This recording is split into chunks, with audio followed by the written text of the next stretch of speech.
మీ business ఏదైనా మీ ఊర్లో promotion చేయాలంటే అది సుమన్ టీవీతోనే సాధ్యం. ఇప్పుడే సంప్రదించండి. నమస్తే, వెల్కమ్ టు సుమన్ టీవీ. ఈరోజు చాలా మందికి హాస్పిటల్ అనగానే హాస్పిటల్లో చాలా మంది శవాలకు పంచనామా చేస్తారని తెలుసు, పోస్ట్ మార్టం చేస్తారని తెలుసు. కానీ ఆ చేసే వాళ్ళు ఎలా చేస్తారు? నిజంగానే చాలా అపోహలు ఉంటాయి. వాళ్ళు ఏదో తాగిన మత్తులో ఆ శవాలను కోయటం, అలాంటివి తీయటం, ఆ పరీక్షలు నిర్వహించడం, ఇలాంటి అనేక అపోహలు ఉంటాయి. ఈరోజు మనం నల్గొండ జిల్లా కేంద్రంలో ఉన్న మెడికల్ కాలేజ్ మార్చురి దగ్గర ఉన్నాం. ఇక్కడ ఇద్దరు టెక్నీషియన్స్ ఉన్నారు. వీళ్ళను మార్చురి టెక్నీషియన్స్ అంటారు. సో వీళ్ళతో ఒకసారి మాట్లాడదాం. వీళ్ళు పంచనామా చేయకముందు శవం వచ్చిన తర్వాత వీళ్ళు ఎట్లా రిసీవ్ చేసుకుంటారు, ఎలా భద్రపరుస్తారు, ఎలా పంచనామా చేస్తారు, ఎలా పోస్ట్ మార్టం చేస్తారు, ఆ తర్వాత రిపోర్ట్ ఎట్లా వస్తుంది, ఇదంతా వీళ్ళని అడిగి ఒకసారి తెలుసుకుందాం. ఈరోజు చాలా ఇంట్రెస్ట్గా చాలా మంది ఇక్కడికి వెళ్ళడానికే భయపడతారు. మార్చురి అనగానే భయపడతారు. ఆ పదం వింటేనే ఒళ్ళు జల్దరిస్తుంది. కానీ అందులోనే ఉండి శవాలతో సహవాసం చేస్తూ చాలా విలువైన మెటీరియల్ను, విలువైన సమాచారాన్ని వీళ్ళు కేసుల్లో, ముఖ్యంగా చాలా సస్పెక్టెడ్ కేసుల్లో వీళ్ళ పాత్ర 100% కీలకం అని చెప్పుకోవచ్చు. ఎందుకంటే ఒక శవాలతోటి వీళ్ళు కనీసం 2 గంటలు 3 గంటలు ఉండాలి. ఆ 2 గంటలు 3 గంటల్లో వీళ్ళు ఏ విధంగా బిహేవ్ చేస్తారు, ఎలా పరీక్షలు నిర్వహిస్తారు, ఇవన్నీ మాట్లాడి తెలుసుకుందాం. మనం నల్గొండ మార్చురికి వెళ్దాం ఒకసారి. రైట్, ప్రస్తుతం మనం నల్గొండ మార్చురి దగ్గర ఉన్నాం. చాలా మందికి ఎవరైనా చనిపోగానే మార్చురిలో పెట్టిరని తెలుసు. కానీ మార్చురి ఇదే నల్గొండ మార్చురి. ఇది మెడికల్ కాలేజీకి ఉన్న ఏకైక మార్చురి. ఇందులోనే శవాలను భద్రపరుస్తారు. శవాలను భద్రపరచడం అట్ ద సేమ్ టైం వాటికి ఈ యొక్క మార్చురిలో చేసే ఈ తతంగం ఏదైతే ఉందో అదంతా కూడా పోస్ట్ మార్టం ఎలా చేస్తారో ఒకసారి ఆ టెక్నీషియన్స్ ఉన్నారు. వీళ్ళే ఇద్దరు, నాగరాజు, రవి. హలో నాగరాజు, రవి, బాగున్నారా? వీళ్ళిద్దరే నల్గొండ మెడికల్ కాలేజ్ కావచ్చు, ఈ ప్రభుత్వ ఆసుపత్రి కావచ్చు, ఇది వీళ్ళ జాబ్ ప్లేస్. ఇక్కడ కూడా జాబ్ చేసే వాళ్ళు ఎలా ఉంటారో అనేది చాలా మందికి తెలియదు. ఈరోజు వీళ్ళతో మాట్లాడదాం. హలో రవి, ఎప్పటి నుంచి చేస్తున్నావు ఇక్కడ మార్చిలో? నేను 9 ఏళ్ళకి వెళ్ళి చేస్తున్నాను. 9 సంవత్సరాలు. 9 సంవత్సరాల నుంచి. ఎన్ని చేసి ఉంటావు పోస్ట్ మార్టంలో నీ లైఫ్లో ఇప్పటి వరకు, ఈ 9 ఏళ్ళ పీరియడ్లో? నెలకు వచ్చేసి ఒక 40 దాకా చేస్తుంటాం. నెలకు 40 దాకా చేస్తుంటాం. ఇంకా 9 ఏళ్ళలో ఇక చేసి ఉంటాం. బాగానే చేసి ఉంటాం. ఎట్లా 9 ఏళ్ళ నుంచి ఎట్లా సాహసం చేస్తారు అబ్బా? ఇందులో ఎట్లా ఉంటున్నారు, ఎట్లా పని చేస్తున్నారు? అసలు అలవాటు అయిపోయింది. మాకు గవర్నమెంట్ ఎంప్లాయ్ ఉంటుండే, ఒక ఆయన రామకృష్ణ అన్న అని గవర్నమెంట్ ఎంప్లాయ్ ఉంటుండే. అతని ద్వారా నేను ఇక్కడ ఈ మార్చిలో పనిచేయడం అలవాటు నేర్చుకున్నాను. తర్వాత మా తమ్ముడు నాగరాజు ఇద్దరం కలిసి ఇద్దరు బ్రదర్సా? ఉద్యోగంలో బ్రదర్స్. ఇంకా ఇక్కడ ఇద్దరు సొంత అన్నదమ్ముల లాగానే పనిచేస్తారు. తమ్ముడు అంటే అన్న అంటాడు అంతే. అంతవరకు ఇద్దరం కలిసి 8 ఏళ్ళకి వెళ్ళి అన్నయ్య 2001లో చనిపోయిండు, ఆ గవర్నమెంట్ ఎంప్లాయ్. ఓకే. ఆయన చనిపోయినప్పటి నుంచి ఇక ఎవరు లేరు. అంతకుముందు ఆయన దగ్గర ఆయన కింద నేను ఉండేది. అంటే ఈ పని కోసమే జాబ్ అంటే నువ్వు ఇందులో? అసలు యాక్చువల్లీ మేము పేషెంట్ కేర్ మాది డిజిగ్నేషన్ పేషెంట్ కేర్. ఇద్దరిది కూడా అదే డిజిగ్నేషన్. కాకపోతే ఏంటంటే ఇక్కడ వర్కర్లు కూడా ఎవరు రావట్లేరు. అంటే గవర్నమెంట్ కూడా వర్కర్స్ రావడానికి కూడా చాలా ఇబ్బందిగా రావట్లేరు. దానివల్ల మాకు అనుభవం ఉంది, కొంచెం 9 ఏళ్ళ నుంచి చేస్తున్న అనుభవం ఉంది కాబట్టి దాంట్లో మాకు తమ్మునితో పాటు నా కింద తమ్ముని ఇద్దరం ఏ కేసు రాని, డీకంపోజ్ కేసు రాని, ఏ కేసులు రాని, ఏదున్నా ఎలాంటి కేసులు వస్తాయి ఇక్కడికి? అసలు కుళ్ళిపోయిన శవాలు కూడా వస్తాయి. ఒక్కొక్కసారి ఒక 4 రోజులు 5 రోజులు అయిపోయిన కుళ్ళిపోయిన శవాలు కూడా వస్తాయి. చూడంగానే ఏమనిపిస్తుంది అబ్బా? ఒళ్ళు జల్దరిస్తుందా? అలవాటు అయిపోయింది, అది చూసి అలవాటు అయిపోయింది. ఏం లేదు, ఇప్పుడు అంటే కుళ్ళిపోయిన శవాలను కూడా చేస్తుంటాం. ఎందుకంటే మధ్య ఇక్కడ కొన్ని ఇన్సిడెంట్లు కూడా బయట జరిగినాయి. అలాంటికి కూడా మేము పోయి చేయడం జరిగింది. బయట అవుట్స్కట్ లో చేయడం కూడా జరిగింది. అంటే మీరు అక్కడికి వెళ్తారా? అక్కడికి వెళ్తాం. మా ఫోరెన్సిక్ డాక్టర్స్ వస్తారు. మీతో పాటు ఎవరెవరు ఉంటారు మీ టీంలో? మా డాక్టర్స్ ఉంటారు. అంటే ఫోరెన్సిక్ డాక్టర్స్. వాళ్ళు ఏం చెప్తే మీరు అది చేస్తుంటారు. వాళ్ళ సార్ వాళ్ళు ఏది చెప్తే మేము అది చేయడం మా బాధ్యత. అంటే ఏం చేస్తారు? ఫస్ట్ ఒక శవము అంటే ఒక యాక్సిడెంట్ కేసు అయింది అబ్బా, ఒక యాక్సిడెంట్ కేసు అయింది, అర్ధరాత్రి ఎప్పుడో 12 గంటలకు తీసుకొచ్చారు. ఈ గేట్ తలుపులో ఎవరు తీయాలి? ఫస్ట్ ఈ గేట్ ఎవరు ఓపెన్ చేయాలి? క్యాజువాలిటీలో ఉన్న, ఇప్పుడు నైట్ డ్యూటీలో ఉన్న వాళ్ళ దగ్గర క్యాజువాలిటీలో ఏం చేస్తారు? వాళ్ళు తీసి లోపల ఫ్రీజర్ చేసి వెళ్ళిపోతారు. వాళ్ళు మార్నింగ్ వచ్చేసి మేము చూసుకొని మా సార్లకు ఇంటిమేషన్ చేయడం, సార్ గీ కేసెస్ ఉన్నాయి అని చెప్పి చెప్పడం. ఆ తర్వాత పోలీస్ వాళ్ళు వస్తారు. ఇప్పుడు ఏ టౌన్ కింద అయితే వస్తుందో వాళ్ళు చండూరు కానీ, మున్గోడు కానీ, ఆ పోలీస్ వాళ్ళు వస్తారు. ఏ పరిధిని బట్టి ఆ పోలీస్ వాళ్ళు వస్తారు. వచ్చి వాళ్ళు శవ పంచనామా చేస్తారు. శవ పంచనామా చేసిన తర్వాత మా డాక్టర్ గారికి పోయి ఇంక్వెస్ట్ ఇస్తారు. ఇచ్చిన తర్వాత అప్పుడు డాక్టర్ గారు వస్తారు. రవి భాయ్ ఒక విషయం చెప్పు, ఎంతవరకు చదువుకున్నాను? నేను ఐటీఐ చేసినాను. 10th అయిపోయిన తర్వాత ఐటీఐ చేసినాను. 10th అయిపోయిన తర్వాత ఐటీఐ చేసినావు. ఇలాగే అట ఈ హాస్పిటల్ సైడ్ ఎందుకు రావాలనిపించింది first 9 years back? 9 years back అంటే నేను చెప్పాను కదా, మా బ్రదర్ రామకృష్ణ అని, ఆయన లంబడ్, ఆయన ఎస్టీ.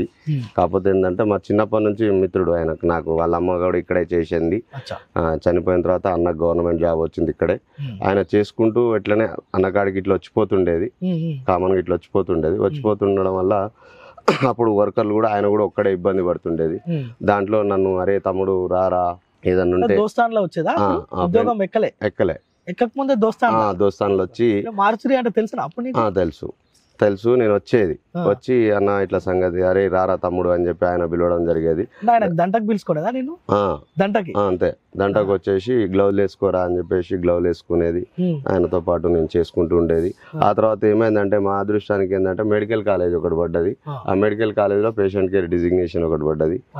దాంట్లో ఇక ఫస్ట్ ప్రిఫరెన్స్ మాకు ఇచ్చిర్రు. నా బ్రదర్ వల్ల, రామకృష్ణ వల్ల నాకు ఇచ్చిర్రు. ఇవ్వడంతో అట్లనే ఉన్నా. ఆ తర్వాత ఒక 2 years 3 years తర్వాత అన్న చనిపోవడం జరిగింది. అప్పటి నుంచి కూడా ఇక నేనే ఉన్నా ఇక్కడ. మార్చిరి అంటే రవి తర్వాత ఇప్పుడు నాగరాజు. ఇద్దరు టెక్నీషియన్ అంటారా ఇక్కడ? టెక్నీషియన్. పేషెంట్ కేర్ అన్నారు ఇక లేదు, ఓన్లీ మీరు ఇక్కడ వర్క్ చేస్తారు అంతే. అంటే తమ్ముడిని ఓపీలో వాడుతుర్రు. ఇప్పుడు తమ్మునికి ఇప్పుడు అసలు యాక్చువల్గా ఇద్దరం ఉండాలి. కాకపోతే ఏంటంటే ఇప్పుడు అక్కడ మా దగ్గర స్టాఫ్ తక్కువ ఉండడం వల్ల తమ్ముని తీసుకుపోయి ఓపీలో, మార్నింగ్ ఓపీ నడుస్తుంది కదా, మార్నింగ్ ఓపీలో సర్జికల్ ఓపీలో డ్రెస్సింగ్ మొత్తం తమ్ముడే చేస్తాడు. ఆ 12-1 వరకు ఓపీ నడుస్తుంది. ఆ 1 తర్వాత తమ్ముడు ఇక్కడికి వస్తాడు. ఆ 1 లోపల ఏమైనా కేసెస్ అయినా నేను ఒక్కనే చేసుకోవడం వల్ల చేసి ఆ శవానికి స్నానం కూడా చేపిస్తారా? అంటే ఏం చేస్తారు ఒకసారి ఆ ప్రొసీజర్ అంతా చెప్పు. ఒక యాక్సిడెంట్ కేసు లేదంటే ఒక విషం దాగిన కేసు దగ్గరికి వచ్చింది. పాయిజన్ కేసు కంటేనేమో పాయిజన్ కేసుకు మనం చేసేది ఏంటంటే విజర్ చేస్తాం. విజ్రా అంటే దాంట్లో స్టమక్, ఈ kidney, liver, stomach, intestines, blood sample, salt, sodium chloride ఇలాంటివి తీసి పక్కకు పెట్టి దాన్ని FSL చేసి దానికి పోలీసు వాళ్ళు మళ్ళీ ఒక రోజు వస్తారు. దానికి మేము FSL అంటే ప్యాకింగ్ చేసి వాళ్ళకి ఇచ్చేస్తే వాళ్ళు హైదరాబాద్కి పంపిస్తారు. వాళ్ళే తీసుకెళ్తారు. వాళ్ళు తీసుకెళ్లిన తర్వాత ఫైనల్ రిపోర్ట్ కోసం మా డాక్టర్ గారు వస్తారు. మా డాక్టర్ గారు రిపోర్ట్ ఇస్తారు. జనరల్ గా ఒక హ్యాంగింగ్ కేసు వచ్చింది. హ్యాంగింగ్ కేసు అంటే neck to abdomen compulsory cases. స్నానం ఎందుకు చేపిస్తారు మీరు? ఇప్పుడు బ్లడ్ స్టైన్ మొత్తం అతుక్కొని ఉంటుంది. యాక్సిడెంట్ కానీ, పాయిజన్ కానీ, ఏ కేసు అయినా సరే మనం కంపల్సరీ స్నానం చేపించి ప్యాకప్ చేసి ఇస్తాం. ఇవన్నీ చేసేటప్పుడు చాలా మంది అంటుంటారు, మార్చురి దగ్గరికి పోతే వాళ్ళు ఫుల్ దాగి మత్తులో వాళ్ళని పూసేస్తారు, అది చేస్తారు, ఇది చేస్తారు అంటారు. నిజమేనా రవి భాయ్? లేదు, మేము ఇంతవరకు కూడా అలాంటిది ఏం లేదు. అలాంటిది అయితే ఏముండదు. ఎందుకంటే ఒకప్పుడు వాళ్ళు చేసిర్రు. ఒకప్పుడు మేము చూసినాం, ఒక 20 years క్రితం మేము కూడా చూసినాము. అప్పుడు వాళ్ళది వేరేమో కానీ ఇప్పుడు మాకు మెడికల్ కాలేజ్ పడ్డాక ఇంత తాగడం లాంటిది ఎలాంటిది కూడా ఏమి ఉండదు. ఏదున్నా కూడా ఇక్కడ ఉన్నంతసేపు ఉదయం 7 వస్తాం, మేము 5 దాకా ఇక్కడనే ఉంటాము. 5 తర్వాత ఏమన్నా మళ్ళీ నైట్ 5 ఇంటికి పోయిన తర్వాత కూడా మళ్ళీ ఏమన్నా కేసెస్ వచ్చినా కూడా RTA కేసు మేము నైట్ పూట కూడా అయినా కూడా చేయాలి. ఒక్కొక్కసారి మేము నైట్ 10 దాకా ఉండి ఉన్న రోజులు కూడా ఉన్నాయి. నేను తమ్ముడు ఇద్దరం కూడా ఇక్కడే ఉంటారా మీరు? ఇక్కడే. ఒక్కోసారి గేట్ తీస్తుంటే కర్ర సప్పుడు వస్తుంటది. ఏం భయం కదా? ఏం లేదు, భయం లేదు. లోపల ఫ్యాన్ ట్రంక్ అని సౌండ్ అలర్ట్ అయిపోయింది మొత్తం. అన్ని ఎక్కడ ఏది ఏ ఫ్రీజర్ లా. అంటే జనరల్ గా మేము కూడా ఎప్పుడన్నా ఇట్లాంటి యాక్సిడెంట్ కేసు అట్లాంటివి ఇక్కడికి రావాల్సి వస్తుంది ఒక జర్నలిస్ట్ గా. వచ్చినప్పుడు ఈ గేట్ తీస్తుంటేనే కర్ర సౌండ్ వస్తుంటది. ఇది ఫస్ట్ ఇట్లా ఉంది, లోపడిపోతే ఎట్లుంటది అంటే లోపల ఫ్యాన్ టింగ్ అని సౌండ్ వస్తుంటది. మీకు అట్లా అలవాటు అయిపోయిందా? భయం ఎప్పుడైనా గుండె జలధరించే అట్లాంటి ఏమన్నా అనిపించినాయా? ఇన్ని కేసులు చూస్తుంటారు కదా 9 years నుంచి రవి భాయ్, ఎప్పుడన్నా ఏంద్రా ఈ కేసు నేను చేయాల్సి వచ్చనే అనే సందర్భాలు ఏమైనా ఉన్నాయా? అలాంటి ఏం లేదండి. చాలా చిన్న ఇప్పుడు MLCలో చిన్న బేబీ, అప్పుడే పుట్టిన బేబీనైనా సరే ఏదైనా సరే మేము కంపల్సరీ చేయాల్సింది. అది MLC అయింది అని అంటే అది చిన్నోడా పెద్దోడా అప్పుడే పుట్టిండా ఎమ్మెల్సీ అంటే మెడికల్ లీగల్ కేసులు మెడికల్ లీగల్ కేసు ఎమ్మెల్సీ అంటే దాన్ని ఎమ్మెల్సీ అంటే ఇది పోలీస్ స్టేషన్ కి సంబంధించింది. కేసు అయింది అంటే తప్పదు ఇక అది చిన్న అప్పుడే పుట్టిన బేబీ అయినా సరే, పుట్టిన ఒక 4 రోజులు 5 రోజులు అయినా సరే, ఎప్పుడైనా సరే కంపల్సరీ మేము చేయాల్సిందే. ఇప్పుడైనా బాగా యాక్సిడెంట్స్ అయినప్పుడు ఆ శరీర భాగాలన్నీ ఊడిపోయి చిందర వందరు ఉంటాయి చాలా. అవి చూసినప్పుడు ఏమన్నా రైల్వే యాక్సిడెంట్స్ అన్ని ముద్ద అయి నల్లగా ఉడకబెట్టినట్టు ఇట్లా ముద్ద పట్టుకొని వస్తారు అంతే. ఆ ముద్దల్ని కూడా మేము ఇట్లా డివైడ్ చేస్తాం, తమ్ముడు నేను ఇట్లా ఇప్పుడు ఇద్దరు సెపరేట్ చేసి వాటిని ఇప్పుడు ఇదంతా ఇరిగిపోయింది, ఇంతవరకు ఇరిగిపోయింది, ఈడికి ఇరిగిపోయింది, ఇది అటుపడ్డది, ఇది ఇటు పడ్డది అన్ని ఏరుకొని వచ్చిర్రు పోలీసు వాళ్ళు, తెచ్చి పెట్టిర్రు నైట్. మళ్ళీ పొద్దుగాల మా సార్ వాళ్ళు వస్తారు. వచ్చినప్పుడు మేమేం చేస్తాం, దాన్ని మొత్తం మళ్ళా ఓపెన్ చేసి దేనికి రైట్ ఆర్ లెఫ్ట్ ఏదైనా చూసి అన్ని పెట్టి ఇట్లా సెట్ చేసి పెడితే మా సార్ వాళ్ళు చూసుకొని అన్ని చేసి ఇట్లా వాటిని ట్రేస్ అవుట్ చేయటం మీకు ఒక ఐడియా వస్తుందా? ఒక శవాన్ని చూడంగానే ఏదైనా హత్య చేసినవి ఉంటాయి, వాటిని మీరు గుర్తుపట్టేస్తారా? అదే అంతా మనకు అంత డాక్టర్స్ వాళ్ళే దగ్గర ఉండి చూసుకోవాలి. వాళ్ళే డాక్టర్. మీరు ఏదైనా చేసేటప్పుడు పక్కన డాక్టర్ ఉండాల్సింది కంపల్సరీ. వాళ్ళు ఏంది మేము ఒకసారి అర్ధరాత్రి అంటే వాళ్ళు వీళ్ళు లీడర్స్ అంటే మీ టైం అయిపోయిన తర్వాత కూడా కొన్ని చేయాల్సి వస్తుంది, లీడర్స్ ఫోన్ చేస్తుంటారు. ఆ ప్రెషర్ ఉంటుందా మీ మీద? అంటే మా మీద అంటే మా డాక్టర్స్ మాకు ఫోన్ చేస్తారు అంతే. మా మీద అంటే మా మీద ఏముండదు, మా సార్ వాళ్ళకు ఫోన్. వాళ్ళు ఏదో నైట్ టైం మీకు ఫోన్ చేస్తే మీరు రావాల్సింది. మా డాక్టర్లు ఫోన్ చేసిరంటే మేము కంపల్సరీ ఇద్దరం ఏడ ఉన్నా కూడా సార్ ఒక 15 నిమిషాలు టైం ఇవ్వండి, 20 నిమిషాలు టైం ఇవ్వండి అని చెప్పేసి 20 నిమిషాలలో వచ్చి మా సార్ వాళ్ళ ప్రకారం మేము నడుచుకుంటాం. మా డాక్టర్స్ ఎట్లా చెప్తే అట్లా నడుచుకుంటాం. అయ్యో పాపం, ఎందుకు ఇట్లాంటి పరిస్థితి వచ్చింది వీళ్ళకు అని ఎవరినైనా చూసినప్పుడు అనిపించిందా? అనిపించింది, చాలా అనిపించింది. ఏమనిపిస్తుంది? వాళ్ళ కుటుంబ సభ్యులు వచ్చి ఇదంతా నేను చూసిన చాలా సార్లు యాక్సిడెంట్స్ అయినప్పుడు ఇదంతా ఏడ్చుకుంటా పొరలాడుతుంటారు. అట్లాంటి టైంలో మీకు ఏమనిపిస్తుంది? బాధ అనిపిస్తుంది, కానీ ఏం చేస్తామండి, అది మనది ఏంటంటే మా వృత్తిరీత్యా ఇది కంపల్సరీ చేయాలి, అది తప్పదు, చేస్తున్నాము. ఇక బాధ అనేది వాళ్ళని చూసి ఒక్కొక్క తండ్రి చనిపోయిన పిల్లలు ఇంత పిల్లలు ఉంటారు, బాధపడుతుంటారు, ఏడుస్తుంటారు, అగరే వాళ్ళ పిల్లలు అంటారా, అది బాధ అనిపిస్తుంది. అరే ఇంత చిన్న పిల్లలు రా, ఇట్లా అయింది రా, బాధ అనిపిస్తుంది, కానీ తప్పదు, చేయాలి. కొద్దిసేపు నాగరాజ్ తోడు కూడా మాట్లాడతా. ఇంకొక టెక్నీషియన్ మన నాగరాజు భాయ్, లోపల ఎంత మందిని ఒకేసారి ప్రిజర్వ్ చేయొచ్చు?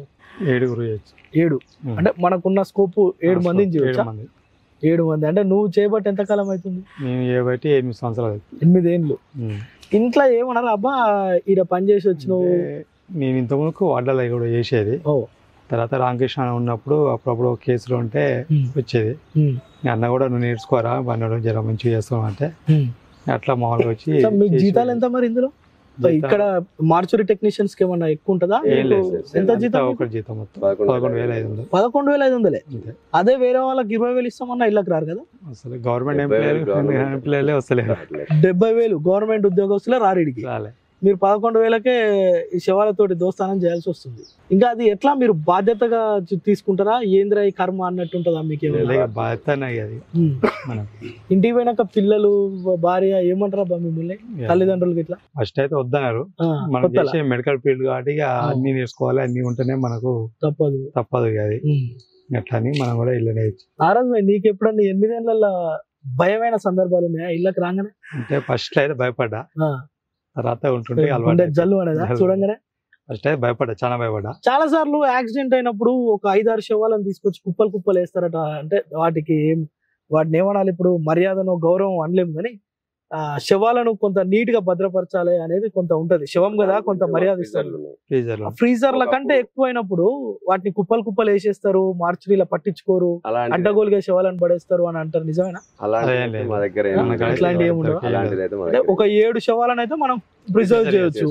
ఆఫ్టర్ వస్తే తర్వాత బయట నుంచి దిమ్మలు ఎన్ని ఉంటాయి? దిమ్మలు 3 దిమ్మలు. అంటే వాటి మీదనే మీరు పరీక్షలు చేస్తారు, కట్ చేయడం అట్లాంటివన్నీ, శివ పరీక్షలు, అంతేనా? ఇంటికి పోయినప్పుడు ఏమనేది ఇంట్లో భార్య పిల్లలు? ఏమన్నా మా వాళ్ళు అయితే ఫస్ట్ వద్దన్నారు, కొత్తల తర్వాత సపరేట్. ఇప్పుడు అని అడుగుతారా ఇంటికి పోయినాక ఇవాళ ఏం శవం వచ్చింది, అట్లాంటి ముచ్చట్లు? అలా ఒకవేళ విషయాలు తెలిస్తే ఫోన్ చేసి చెప్తారు, మనలో తెలిసిన వాళ్ళు వచ్చారు అని. అంటే అట్లాంటి కాల్స్ వస్తాయా మనకు తెలిసిన వాళ్ళు? ఒకవేళ మీకు తెలిసిన వాళ్ళు చేయాల్సి వచ్చింది? వస్తాయి, తెలిసిన వాళ్ళు చేయాల్సి తెలిసిన వాళ్ళంటే సొంతం మా మేనమామే చనిపోయాడు ఇలానే నువ్వే చేసినావా? నేను లోపలికి నువ్వు చేసినావు అంటే ఆయనే నేర్పించిన ఫీల్డ్ ఇది. మీరు ఎవరు ఉన్నప్పుడు చేసి వచ్చిన అక్కడ ప్రైవేట్ హాస్పిటల్ ఆయన ఫీల్డ్ ఆయన పంపిస్తే ఆయనతో ఎవరన్నా నీకు దగ్గర వాళ్ళని చేయాల్సిన సందర్భం ఏమైనా వచ్చిందా నాగరాజ్ భాయ్? దగ్గర వాళ్ళు అంటే ఇంతవరకు వాళ్ళ మామ చేయలేక నాకు చెప్పడం జరిగింది, నేను చేసిన దాంట్లో. ఈయన చేయలేక నీకు అంటే మామ రాలేను బయట ఉంటానా మీరు చేయండి అని అంటే ఇన్ని 8 ఏళ్ల నుంచి చేసిన ఆయన కూడా మేనమామకు చేయాలంటే మామకు చేయాలంటే భయం ఏంది కదా, వెనక ముందే అట్లాంటి సందర్భాలు ఉంటాయి. మా మిత్రులు కూడా ఎంతో మంది చనిపోయారు యాక్సిడెంట్ లో. ఆ మిత్రులకు కూడా నేను చేయడం జరిగింది. చేసినాం తప్పలేదు. ఏడ్చుకుంటా చేయాలా అట్లాంటప్పుడు? బాధ అనేది ఉంటది, కాకపోతే కన్నీటి రూపంలో రాదు. అంతే అంతే అంతే. ఎందుకంటే ఎందుకు ఇవన్నీ అడుగుతున్నా అంటే నిజంగానే వీళ్ళు ఇంటికి పోయినప్పుడు ఇంట్లో పిల్లలతో ఎట్టుంటారు రా భయ్ వీళ్ళు ఈడ శవాలతో దోస్తానం చేసి అనే ఫీలింగ్ చాలా మందికి ఉంటుంది. నాకు కూడా ఉండే. ఇంత జర్నలిస్ట్ అయినా ఇన్ని ఏళ్ళ నుంచి ఒక 15 ఏళ్ళ నుంచి నేను కేసులు ఉన్నప్పుడు వచ్చినప్పుడు కూడా అరే ఇళ్ళ పని చేసేవాడు ఇంట్లో ఎట్లుంటాడు రాబాయ్ అనే డౌట్ ఒకటి ఉంటుండే. అందుకోసం అని అడుగుతున్నా. జనరల్ గా మీరు ఇంటికి పోయినప్పుడు ఇంట్లోతో ఎట్లా ట్రీట్ చేస్తారు? బాగా కుళ్ళిపోయిన శవాలను చూసినప్పుడు కూడా ఇంటికి పోయినప్పుడు ప్రశాంతంగా ఉండగలుగుతారా? అలవాటు అయిపోయింది అంతేనా? ఇంటికి పోవడం ముందే ఇంట్లోకి ఎంట్రీ కాకముందుకే బయటనే బట్టలు ఇప్పేసి బాత్రూమ్ లో పోయి స్నానం చేసి తర్వాత ఇంట్లోకి ఎంట్రీ అవుతుంది. అంతే. అది ఎప్పుడైనా అవసరం అయితే మా బట్టలు మేము కంఫర్ట్ వేసి జాడించుకొని పసుపు చేసుకొని స్నానం చేసుకొని అప్పుడు ఇంట్లోకి. తెలుసా మీ ఇళ్ళల్లో నాగరాజు రవి ఇద్దరికి ఇళ్ళల్లో మీ ఇంట్లో అందరికి తెలుసా మార్చిలో పని చేస్తారు? మీ పిల్లలకు తెలుసా? ఎప్పుడైనా అడుగుతారా? మా పిల్లలు చిన్న పిల్లలు. నా బిడ్డ 10th చదువుతుంది. అడుగుతారు ఎప్పుడైనా మీ 10th క్లాస్ బిడ్డ అంటే అన్ని తెలుసు? 10th కొడుకు 8th చదువుతుంది. ఎప్పుడైనా అడుగుతారా పిల్లలు డాడీ ఏంది నువ్వు చేసే పని? అలా తెలుసు తెలుసు పోస్ట్ మార్టం చేస్తాడు మా డాడీ. అచ్చా ఓకే. సో నిజంగా అంటే మీరు చాలా హాస్పిటల్స్ ఇక్కడే కాదు జనరల్ గా మార్చురి అనగానే పోస్ట్ మార్టం చేసేటోళ్ళు ఎట్లుంటారు, పోస్ట్ మార్టం చేసేటోళ్ళు ఎట్టుంటారు అనే భయం కూడా చాలా మందికి ఉంటుంది. ఇట్లానే ఉంటారు మనుషులే వాళ్ళు కూడా. ఎందుకంటే మనం చాలా సార్లు చూస్తుంటాం అరే ఇంత శవాన్ని ఎట్లా పోస్ట్ మార్టం చేస్తారా అంటే వీళ్ళ ధైర్యమే. ఇక 9 ఏళ్ళు 8 ఏళ్ళు కనుక వీళ్ళు ఇంట్లో ఫస్ట్ అపోజ్ చేసిరు, తర్వాత మళ్ళా వృత్తి ధర్మం ఇక తప్పదు. మా ఉద్యోగం కుదిరినాం కనుక చేసే పనినే ఇష్టంగా చేస్తున్నాం అని కూడా చెప్తుండ్రు. అంటే ఇట్లాంటి ఇంకా మీరు ఎవరికైనా ట్రైనింగ్ ఇచ్చే సందర్భం ఏమైనా ఉండేనా ఎప్పుడన్నా? ఏం లేదు అంటే ఏమైనా ఉంటే డాక్టర్స్ ఎవరన్నా ఇక్కడ అపాయింట్ చేస్తేనే వాళ్ళకి ట్రైనింగ్ చేయడం అంతా ఇంతవరకు అయితే అలాంటిది ఏం లేదు. ఎవరు రాడికి ఫస్ట్ కాకపోతే ఇప్పుడు మాకు MBBS స్టూడెంట్స్ ఉంటారు కదా, దాంట్లో వాళ్ళు వస్తుంటారు పిల్లలు, వాళ్ళకి చూపిస్తుంటారా మీరు? పిల్లలకి మా సార్ వాళ్ళు ఉంటారు, డాక్టర్స్ ఉంటారు, MBBS స్టూడెంట్ మెడికల్ కాలేజ్ కనుక పిల్లలు కూడా వస్తారు అప్పుడప్పుడు అంతేనా?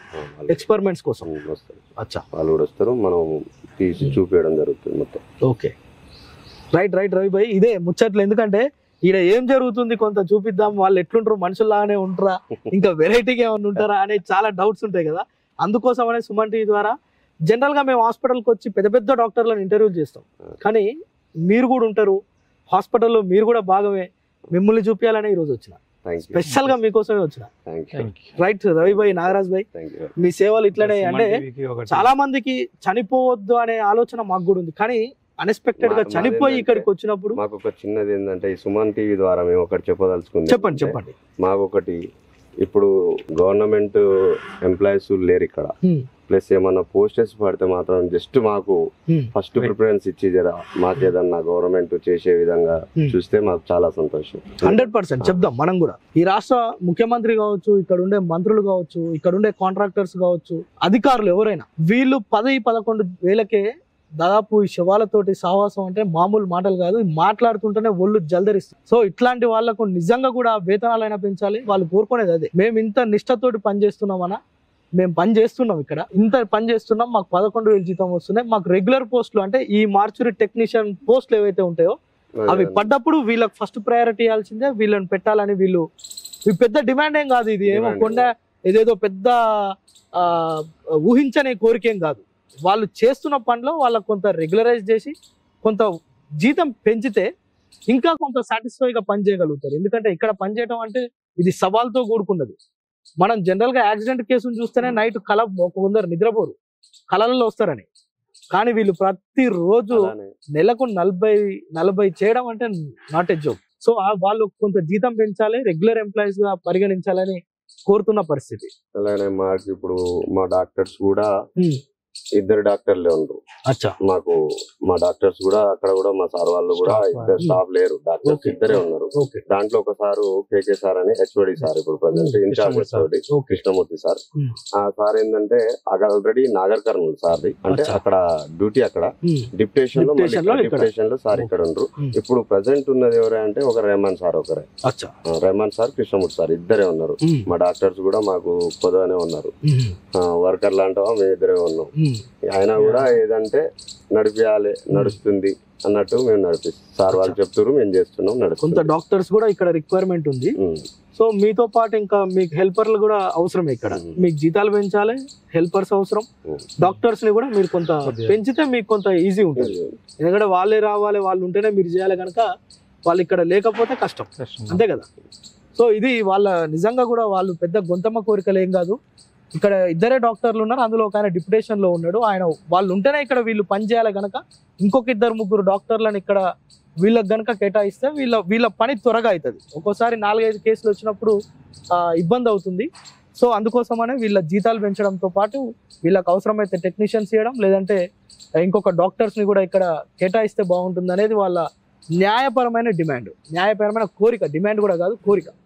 సో ఇది నిజంగా వీళ్ళు మార్చురీ టెక్నీషియన్స్ అంటే వీళ్ళే. మార్చురీలో వీళ్ళు పనిచేసే విధానం అది. ఎవరు కూడా ఎప్పుడు తాగి మేము పని చేయమన్నా పని కనుక పనిలాగానే చేస్తాం, మాకు పనే దైవం లాగా పనిచేస్తాం. మా కుటుంబంలో వద్దన్నా కానీ మాకు ఇది అలవాటు అయిపోయింది, మేము ఇదే పని చేస్తున్నాం. సో ప్రభుత్వం కూడా మాకు కావాల్సిన వస్తువులు కొంత సమకూరిస్తే మేము ఇంకా హ్యాపీ అని చెప్తున్న పరిస్థితి. కెమెరా పర్సన్ సాయితో ప్రేమ్, సుమన్ టీవీ, నల్గొండ.